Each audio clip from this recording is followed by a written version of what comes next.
انہوں نے تیزی سے کام کیا اور اس سے قبل کہ فردوسیوں کو برت لینڈ کی اس کمزوری کا علم ہوتا انہوں نے یہ کام مکمل کر دیا۔ شفاعت نے جب بحری اڈے سے کوئی شعلہ بھی نکلتے ہوئے نہیں دیکھا تو اسے بڑی حیرت ہوئی۔ اسے آسمان پر ستاروں کے علاوہ کوئی دوسری روشنی بھی نظر نہیں آئی تو اسے احساس ہوا کہ کوئی گڑبڑ ہو گئی ہے۔ اس نے کمپیوٹر پر چیک کیا تو اسے علم ہوا کہ سارا عمل ٹھیک ٹھاک ہوا تھا، لیکن برت لینڈ کے اڈوں میں آپریشن کنٹرول کے آلات کی مناسب دیکھ بھال نہ ہونے کے باعث وہ زنگ آلود ہو چکے تھے اور مارشل سنوکا نے جو فائر بٹن دبایا تھا وہ ناکارہ تھا۔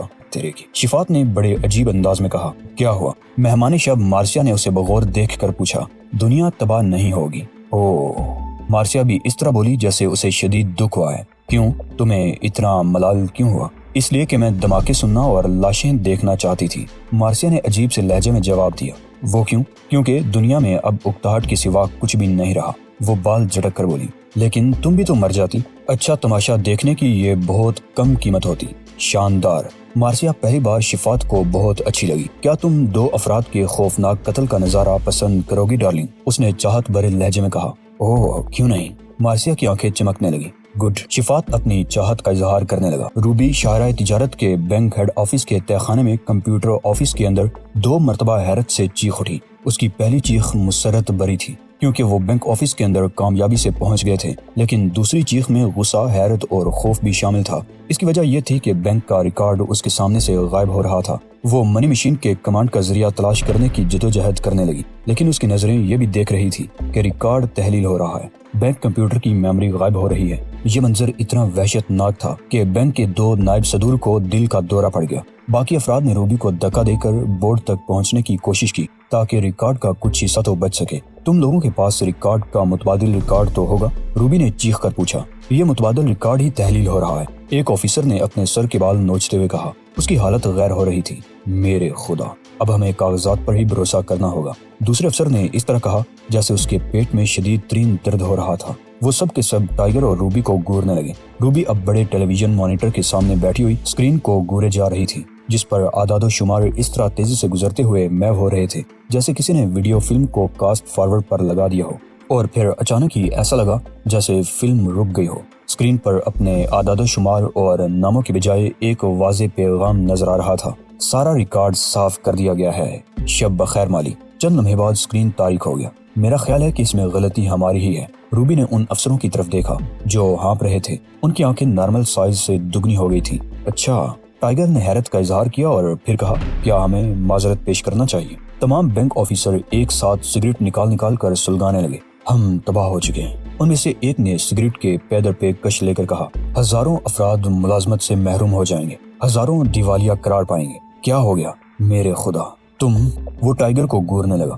میں معافی مانگ چکا ہوں، تم اس کے سوا اور کیا چاہتے ہو؟ ٹائیگر نے غرا کر جواب دیا اور دروازے کی طرف پلٹ گیا۔ پہاڑی علاقے میں واقع ایئر کمانڈ ہیڈ کوارٹرز میں سلامتی کے متعلق ایک رپورٹ کا آخری پیراگراف تحریر کیا جا رہا تھا۔ ایٹمی جنگ سے بچنا ممکن نہیں کیونکہ کوئی شخص یا کوئی چیز فردوسی اور برتی دونوں ہی کے میزائل کنٹرول سسٹم میں کامیابی سے مداخلت کر رہی ہے۔ ایسا لگتا ہے کہ کوئی شخص یا کوئی چیز ان دونوں ملکوں کے مہلک ایٹمی نظام سے کھیل رہی ہے۔ صدر مملکت نے کابینہ میں ہونے والی بحث خاموشی سے سنی اور پھر کوئی تبصرہ کے بغیر اٹھ کر اپنی خوابگاہ میں آ گئے۔ انہوں نے بیڈ کے نیچے ہاتھ ڈال کر ایک کوڈ لیس ٹیلی فون سیٹ اٹھایا۔ ان کی انگلیاں گود میں رکھے ہوئے اس سیٹ پر تیزی سے نمبر دبا رہی تھی۔ ڈاکٹر بہرام، صدر کا لہجہ برایا ہوا تھا، ایٹم بم کے اس بحران پر تم نے کیا پیش رفت کی ہے؟ کام جاری ہے جناب۔ بہرام نے اپنے ہاتھوں کے ناخن بغور دیکھتے ہوئے جواب دیا۔ بائیں ہاتھ کی انگلیاں قدرے سوج رہی تھی اور ان میں پن چبونے سے بھی تکلیف کا احساس نہیں ہوتا تھا۔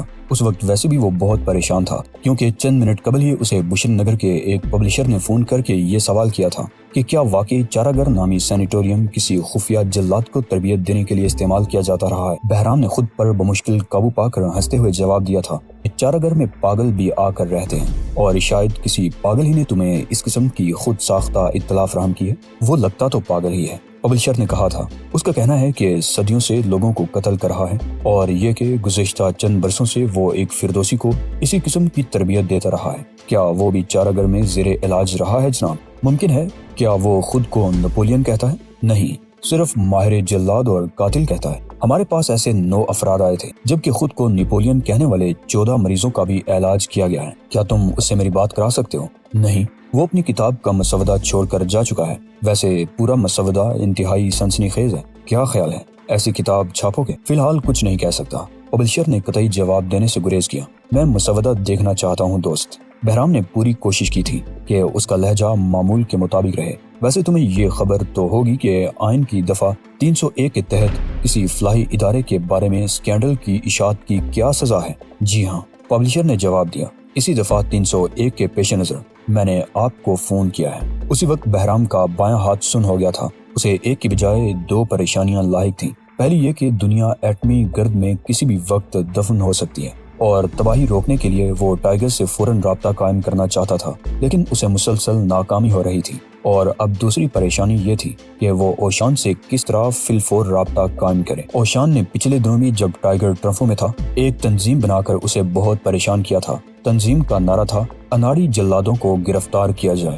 بہرام نے کھڑکی سے جھانکا۔ اس وقت لہلہاتے باغوں اور دور پہاڑوں سے سر ٹکرانے والے سمندر کو دیکھ کر بھی اس کا دل خوش نہیں ہوا تھا۔ وہ جانتا تھا کہ اگر جلد ہی کچھ نہ کیا گیا اور شاید صدیوں تک کرۂ ارض پر ایک تنکا بھی نہیں اگے گا۔ اس نے ایک آہ بھری۔ وہ بہت مایوس تھا۔ اس نے زندگی بھر پھولوں کو سونگھنے کی بجائے انہیں محفوظ رکھنے کی کوشش کی تھی تاکہ دوسرے ان پودوں کی مہک سے لطف اندوز ہو سکیں، لیکن اب ایسا لگ رہا تھا جیسے ہر پھول مسل دیا جائے گا، ہر باغ اجڑ جائے گا اور پھر کبھی پھول پیدا نہیں ہوں گے۔ وہ اپنے بائیں ہاتھ کی انگلیاں دائیں ہاتھ سے دبانے لگا۔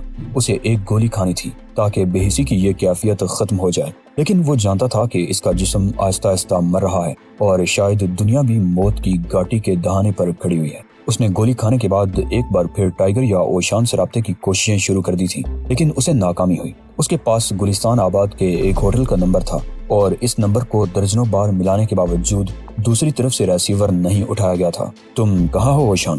تم کہاں ہو ٹائیگر؟ وہ بڑی بے بسی کے ساتھ بولا اور پھر ایسا لگا جیسے اس نے دعا مانگی ہو اور دعا قبول ہو گئی ہو۔ ٹیلی فون کی گھنٹی بہت زور سے بجنے لگی۔ چیف، دوسری طرف ٹائیگر تھا، جس کی آواز سن کر بہرام کھل اٹھا تھا۔ میں چت اور پٹ کا فرق نہیں سمجھ سکا۔ کیسا فرق؟ بہرام نے مصنوعی غصے کا اظہار کرنا ضروری سمجھا۔ اور تم ہو کہاں؟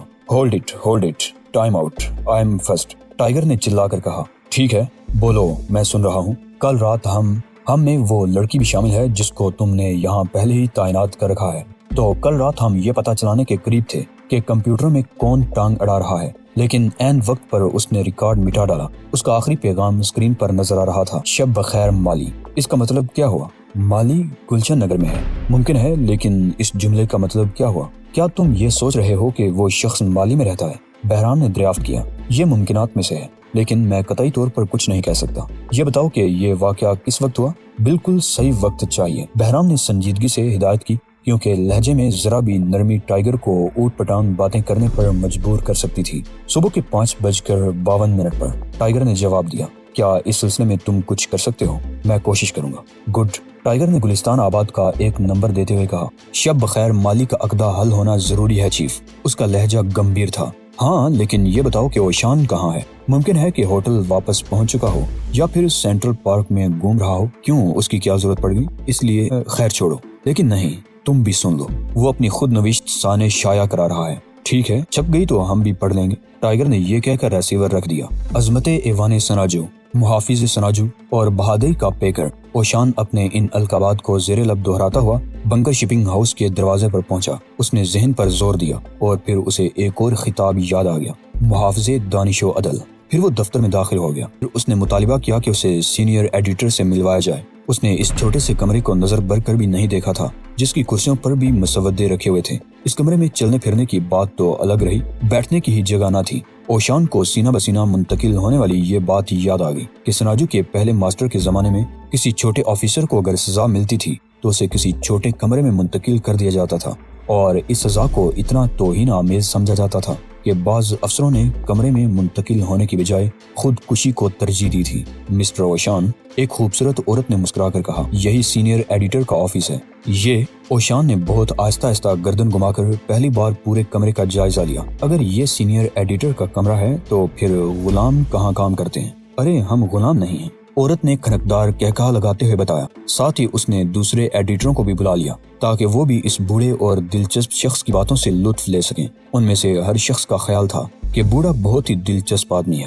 ہر ایک کی رائے میں کتاب بھی بہت دلچسپ تھی۔ عورت نے تو کتاب کے بارے میں کئی تجاویز بھی پیش کر ڈالی تھی۔ ایک عورت جس کو دوسرے بھی ذہین ترین سب ایڈیٹر کہتے تھے، کتاب کا آخری باب پڑھتے ہوئے اس وقت آپ دیدہ ہوئی جب وہ اس پیراگراف پر پہنچی جس میں دنیا کے احسان فراموش ہونے اور زیر تربیت فردوسی کے ناشکرے پن کا اظہار کیا گیا تھا۔ اوشان سر ہلا کر کہہ رہا تھا کہ اب اس ناشکرے کو احساس ہو جائے گا کہ وہ بھی غلطیوں کا پتلا ہے۔ پستہ قد خوبصورت سی ایڈیٹر بار بار یہی کہے جا رہی تھی کہ اسے یہ کتاب بہت اچھی لگی ہے۔ میری ایک تجویز ہے، وہ بڑے جوش سے بولی۔ میرا خیال ہے کہ کتاب کے مرکزی کردار ماسٹر کو پاگل قاتل بنا کر قتل عام کے لیے آزاد چھوڑو تاکہ زیادہ سنسنی پیدا ہو سکے۔ نہیں، اوشان نے دھیمے لہجے میں جواب دیا اور پھر تفصیل سے بتایا کہ قدیم اور عظیم ماسٹروں کی کامیابی کی سب سے بڑی وجہ یہی تھی کہ وہ پاگل نہیں تھے۔ ایڈیٹر نے دونوں ہاتھ میز پر رکھ کر اوشان کی طرف جھکتے ہوئے عجیب سا نعرہ لگایا۔ کتاب میں 50 ماسٹروں کا ذکر ہے، سبھی بہت نیک اور اچھے ہیں، لیکن 2-3 ماسٹروں کو بد کردار بھی دکھانا چاہیے۔ کیوں؟ اوشان نے پوچھا۔ اس لیے کہ کتاب میں یکسانیت ختم کرنے کے لیے ایسا کرنا ضروری ہے۔ میرا خیال ہے کہ تمام کرداروں کو ختم کر کے پوری کتاب ایک ہی ماسٹر پر لکھو، ایسے ماسٹر پر جو پاگل بھی ہو۔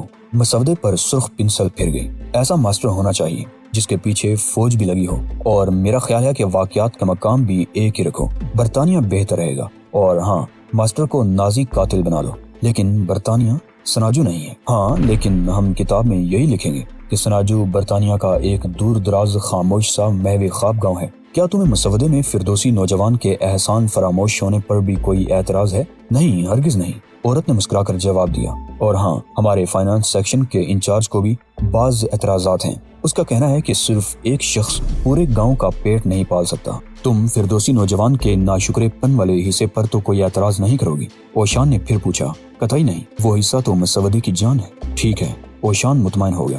اب کتاب کے نام کی طرف آؤ۔ یہ نام تاریخ سناجو میں دلکش نہیں، اور نہ ہی لوگوں کی توجہ کتاب کی طرف مبذول کرا سکتا ہے۔ کوئی ایسا نام ہونا چاہیے جس میں موت کا لفظ بھی آئے۔ نہیں، ہم قاتل نہیں، جلاد ہیں، اوشان نے جواب دیا۔ لیکن یہ تو سوچیں کہ پھر کتاب فروخت نہیں ہوگی۔ اچھا، جیسی تمہاری مرضی۔ اوشان نے دونوں ہاتھ میز پر رکھ کر سر ہلا دیا۔ تب پھر کوئی نیا نام تجویز کریں۔ آپ مصنف ہیں اور یہ آپ کا حق ہے۔ ایڈیٹر مسکرا رہی تھی۔ اگر نام میں سناجو شامل نہیں ہوگا تو پھر میری بلا سے کوئی بھی نام رکھ لو۔ نام؟ ایڈیٹر پیپر پن کو گورنے لگی۔ اس نے اپنا سر اور پھر گال کھجایا۔